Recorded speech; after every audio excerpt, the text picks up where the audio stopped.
Hello guys, तो स्वागत है आपका न्यूट्रल यूट्यूब चैनल पर। आज हम बात करने वाले हैं महिला स्वास्थ्य कार्यकर्ता प्रशिक्षण केंद्रों में प्रशिक्षण हेतु प्रवेश परीक्षा यानी कि एएनएम टीएसटी मध्य प्रदेश।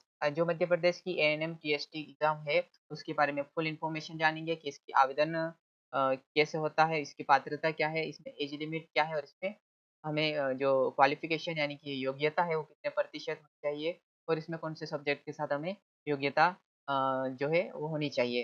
तो इसी के बारे में डिस्कस करते हैं। सबसे पहला है इसकी ब्रीफ इन्फॉर्मेशन जान लेते हैं।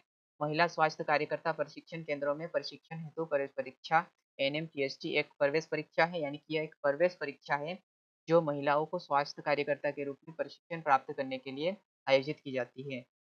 यह परीक्षा उन्हें प्रशिक्षण केंद्रों में प्रवेश दिलाने के लिए होती है जिससे वे एक प्रशिक्षित स्वास्थ्य कार्यकर्ता बन सके, यानी कि एक प्रशिक्षित स्वास्थ्य कार्यकर्ता बनाने के लिए एएनएम की डिग्री हमें कराई जाती है।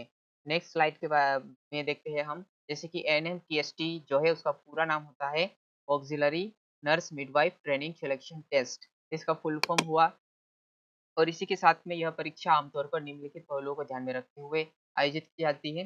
तो निम्नलिखित पहलुएँ क्या-क्या है उसके बारे में डिस्कस करते हैं। पात्रता क्या है इसके लिए? सबसे पहले नागरिकता के बारे में डिस्कस करेंगे हम, उसके पश्चात आयु सीमा के बारे में डिस्कस करेंगे, फिर शैक्षणिक योग्यता के बारे में जानेंगे, उसके बाद अनुभव है होना चाहिए या फिर नहीं होना चाहिए ये भी देखेंगे, आवेदन प्रक्रिया क्या होने वाली है ये भी देखेंगे और प्रवेश हमें किस तरह से कॉलेज में मिलेगा ये भी डिस्कस करेंगे। तो बात करते हैं पात्रता मानदंड में हमारा नागरिकता, जैसे कि नागरिकता जो है उम्मीदवार भारतीय नागरिक होना चाहिए और मध्य प्रदेश का निवासी होना चाहिए। सेकंड पॉइंट है आयु सीमा। आयु सीमा जो है वो कम से कम हमारी 31 दिसंबर 2024 तक 17 वर्ष की आयु पूर्ण हो जानी चाहिए। उसी के साथ अधिकतम आयु भारतीय नर्सिंग परिषद के न्यूनतम यानी कि न्यू नोटिस के अनुसार 35 वर्ष तक हमारा जो मैक्सिमम एज है वो होनी चाहिए।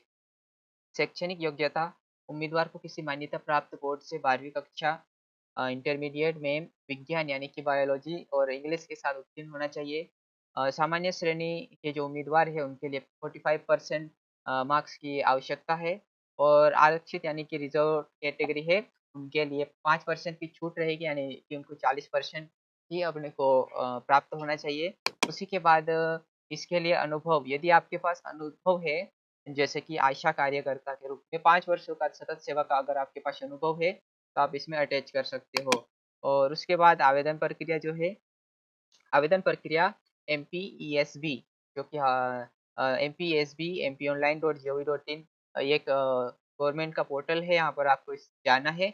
जैसे आप यहाँ पर जाओगे एनएमटीएसटी का एक लिंक आएगा, उस पे क्लिक करना है।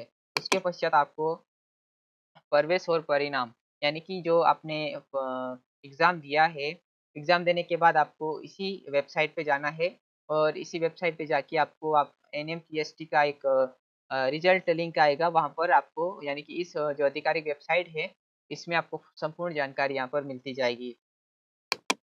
आई होप आपको वीडियो में जो भी बताया है वो समझ में आया होगा। अगर आपको समझ में आया है तो आप इसे अपने दोस्तों के साथ भी शेयर कीजिए ताकि उनको भी ये जानकारी मिले। और अभी फ़िलहाल में 24 जुलाई से एनएमटीएसटी मध्य प्रदेश का ये जो आवेदन है वो चालू हो चुका है। और आप हमारे चैनल में नए हो तो चैनल को सब्सक्राइब कीजिए और आपको कुछ भी पूछना है तो नीचे कमेंट सेक्शन में जाके हमें कमेंट कीजिए। धन्यवाद।